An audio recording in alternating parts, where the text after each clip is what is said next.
Does intuitive eating really work for fat loss? Well, I tried it for 30 days and I'm going to let you know how I got on in this video. Hello fam and welcome to my channel. My name's Melissa Neal and this channel is all about helping you if you're a woman over 40 or like me over 50 get in amazing shape. And one of the things I like to do with my content is I actually like to try things out for myself to see whether they actually work. And I've made a video recently all about berberine and taking that for 30 days, and I've done a 30-day walking challenge and I made a video all about those, so do go and check them out. I will link them down here and I will link them at the end of this video, but do check them out and also let me know if there is something you want me to check out for 30 days. I can't promise that I will do absolutely anything because there are some things that I won't do, but you know,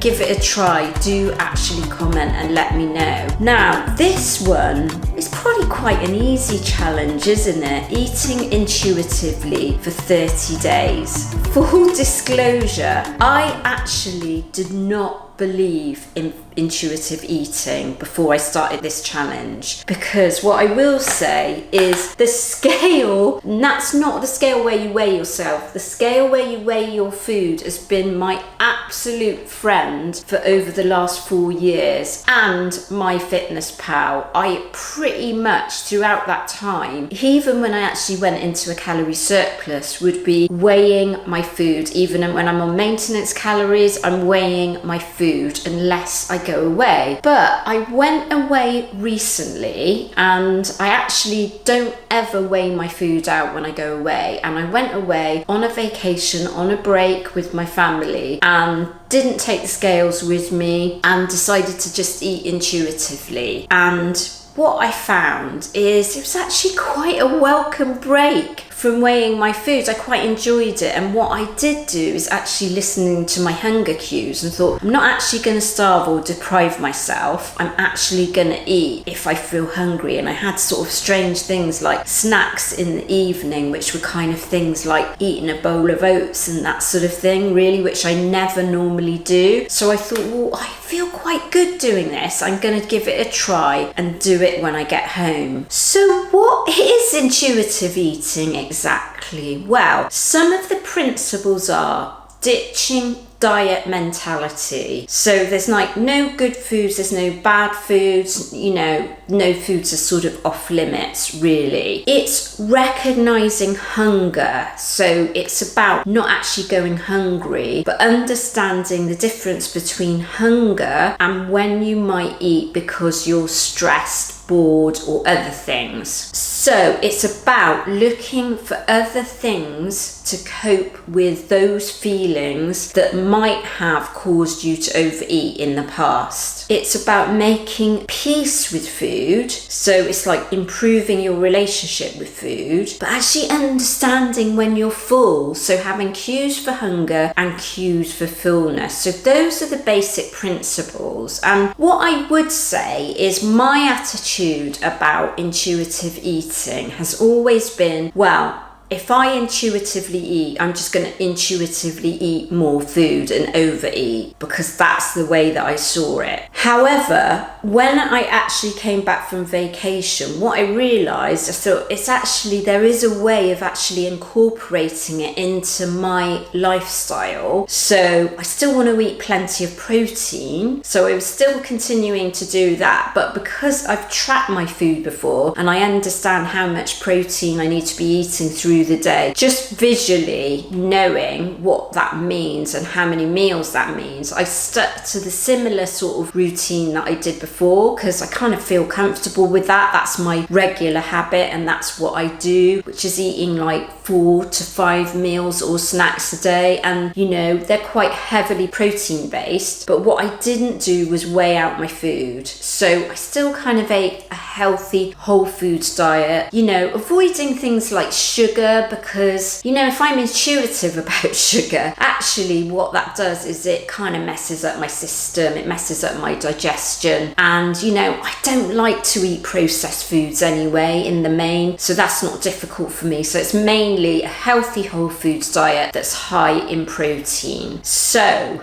how did I get on? Well, firstly, what I would say is I kind of liked it. I liked having the break from weighing and measuring my food, so kind of helped me feel a bit more relaxed. And what I did do is I never let myself go hungry. So if I felt I was hungry at a certain time of day, but I wasn't kind of due a meal or a snack, I was going to have one. Whereas I think when I'm weighing and measuring my food, if I know that I've got to stick to a certain amount of calories or macros, I'm not going to eat more than that allowance. That was like one of the main benefits. So you're never going to feel hungry, you're always going to feel satisfied, but obviously that doesn't mean overeating. Secondly, what happened is I remained pretty much exactly the same as when I started off in the 30 days. So I think I was 55.55 kilos and I ended up at 55.45 kilos.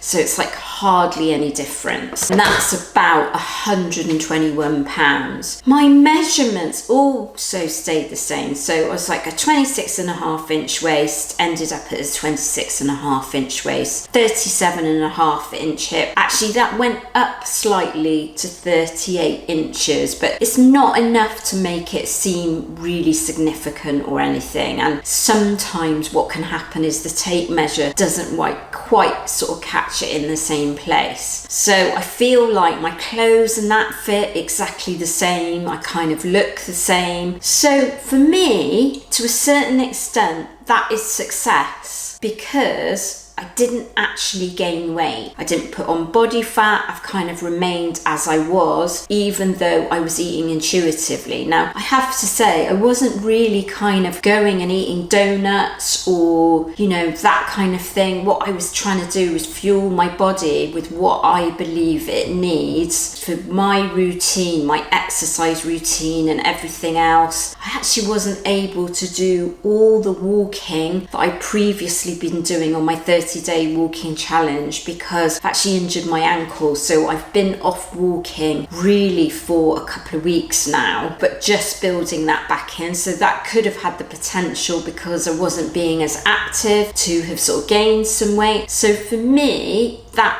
is success. However, for some people, if you're looking for fat loss, staying the same as you are might not be success. What's going to happen now is I'm actually going to revert to measuring and weighing and tracking my food. That's what I'm going to do. I thought it was an amazing experiment. I actually feel like I kind of want to be in control and I want to maybe just get a little bit more fat loss. So I know that weighing and measuring my food, I know exactly where I am with it and what I need to be doing if I'm tracking everything. And so not tracking everything, it sort of takes a little bit of control away from you. So that's what I'm going to do. I'm going to get back to tracking because I guess you could say that's what's in my comfort zone. Would I recommend intuitive eating for you? If your goal is fat loss or losing weight, I wouldn't recommend it, in all honesty.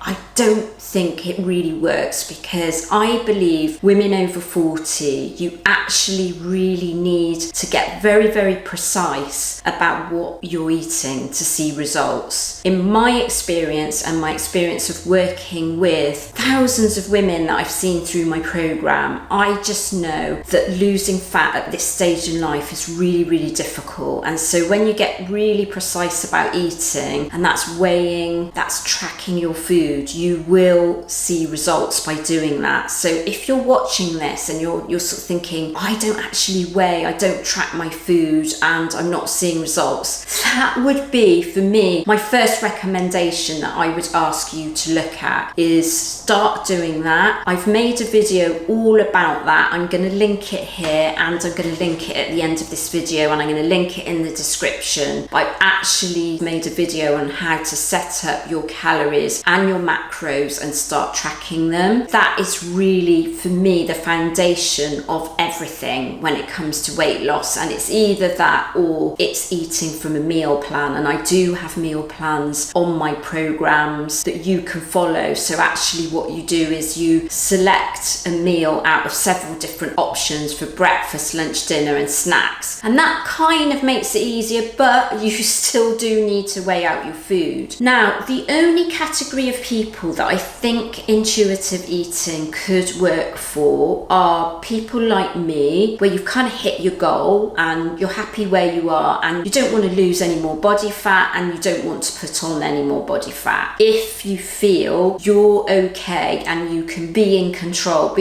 control those urges. But what I would say is if you've been heavily dieting and then you move in towards intuitive eating. So I'm thinking about my time that I spent competing in bodybuilding shows. If I went straight from that experience of leading up to a bodybuilding show, which is really restrictive with food, and then went straight to intuitive eating, what would happen is I'd be intuitively eating at Krispy Kreme donuts. So just be careful of that if you've been on an extreme diet and moving towards intuitive eating. If you've been like me where it's not really extreme, so all I do is I track my calories and macros, sitting anywhere between usually 1600 calories to something like 2000 calories. So moving to somewhere where I probably need to remain within the 2000 calorie mark is not that difficult. That could be suitable for you if you just want to maintain what you've got, or if you're just looking to get healthy, you really don't care about fat loss and you just want a healthy diet. Maybe you're looking to sort of put on some muscle, that kind of thing, but you do need to sort of still make sure you've got plenty of protein at every meal and snack. It may be for you if you're just looking to get healthy. I'm actually making a video all about how to start, and that's one of the things I would say when you start is actually eating healthy food rather than starting on tracking calories and macros, because I think it's just too much to start with. So if you're kind of starting on a health journey, you're not too worried about fat loss, you just want to kind of get started, then intuitive eating could be for you. And I will say there have been a small number of studies on very small groups of people that have found it to be successful. This is on obese people. So because I think it's about getting a bit more mindful about what you're eating, that could work for some people. So I hope you found that video helpful, and don't forget, let me know if there's a challenge you would love me to take on. I'll give it some consideration.